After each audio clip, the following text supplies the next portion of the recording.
जय श्री राम, जय बालाजी। देखिए, आज इस वीडियो में आपको बताने वाला हूँ 6 ऐसे व्रतों के बारे में जिनका उद्यापन नहीं करना चाहिए, या फिर आप नहीं करेंगे तो उनका पाप आपको नहीं लगेगा। देखिए, नॉर्मली क्या होता है कि कई सारे व्रत होते हैं, जैसे कि एकादशी का हो गया, प्रदोष का हो गया, सोमवार का हो गया, बृहस्पतिवार का हो गया। इन सब का व्रत अगर आप नहीं करते हैं तो आपको पाप लगता है, या फिर उनको फल आपको पूर्ण रूप से नहीं प्राप्त होता है। इसका खेल यहाँ से हम समझ सकते हैं कि जिस प्रकार एक व्यक्ति कन्यादान करता है और उस कन्यादान कोई बहुत अच्छे से करता है, जैसे कि उसमें 50 लाख खर्चा करता है, 1 करोड़ रुपया खर्चा करता है। कोई गरीब होता है तो 5 लाख 10 लाख में भी उसका विवाह जो है हो जाता है, संपन्न करा देता है।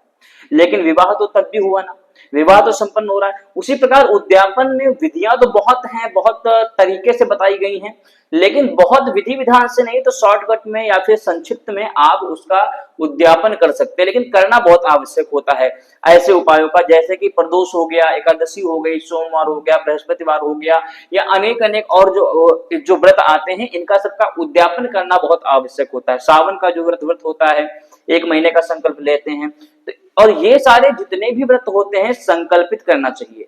ऐसा नहीं है कि हमने 1 व्रत कर लिया, 2 व्रत कर लिया, फिर उद्यापन कर दिया, 5 कर लिया, फिर उद्यापन कर दिया।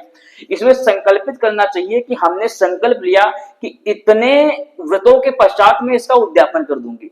फिर से आप शुरू कर सकते हैं, कोई दिक्कत नहीं है। पुनः आप उसको उद्यापन करने के बाद फिर एक नया व्रत अपने संकल्प कर लीजिए, कोई दिक्कत नहीं है। उनका आप फिर से उद्यापन करिए उतने संकल्प करने के बाद। जैसे कि 16 सोमवार का व्रत का संकल्प लोग ले लेते हैं, एक अच्छा पति या फिर अच्छा पत्नी के लिए 16 सोमवार का व्रत लोग करते हैं।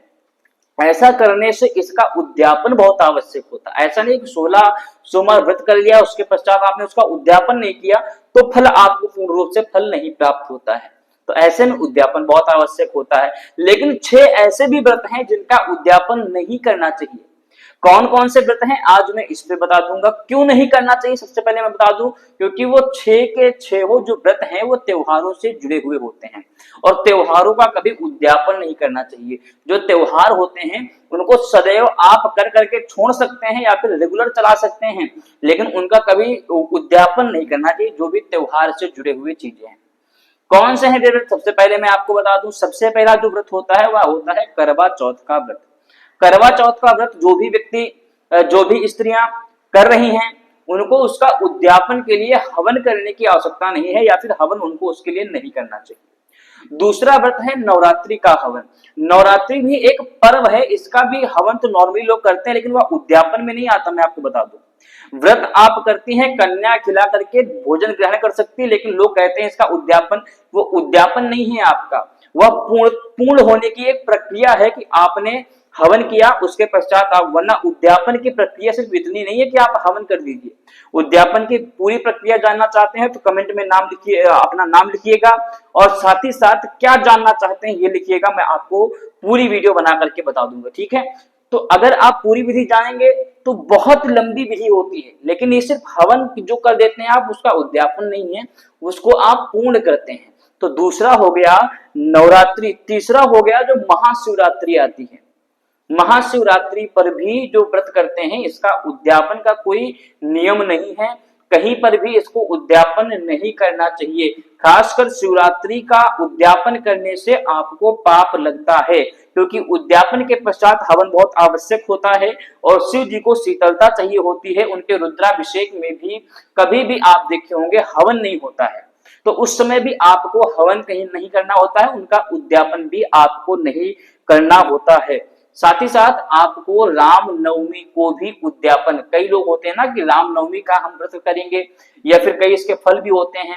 अगर इन सभी के फल अलग अलग जानेंगे तो और ज्यादा आपको मजा आएगा, तो आप चैनल को सब्सक्राइब कर लीजिएगा, आगे आने वाली वीडियोस में बताऊंगा। तो रामनवमी का भी कभी उद्यापन नहीं करना चाहिए। दुर्गाष्टमी जो होती है, दुर्गाष्टमी का भी उद्यापन नहीं करना चाहिए किसी भी व्यक्ति को, इसका भी उद्यापन करने से पाप लगता है। और सबसे आखिरी जो व्रत है मैं बताने जा रहा हूं वह है कृष्ण अष्टमी।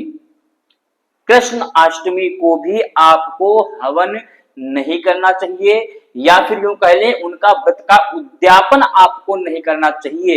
इन 6 व्रतों का उद्यापन करने से व्यक्ति को पाप लगता है। जितना पुण्य आपको नहीं मिलता है उससे ज्यादा आप इससे पाप कमा लेंगे। इसी साथ वीडियो बहुत लंबी नहीं करेंगे। जय श्री राम, जय बालाजी। बजरंग बली से यही प्रार्थना है, जो भी इस चैनल को सब्सक्राइब कर लें, इस वीडियो को देख रहे हैं, उसकी सारी मनोकामना पूर्ण हो जाए। जय श्री राम, जय बालाजी। मिलते हैं एक अगले वीडियो में।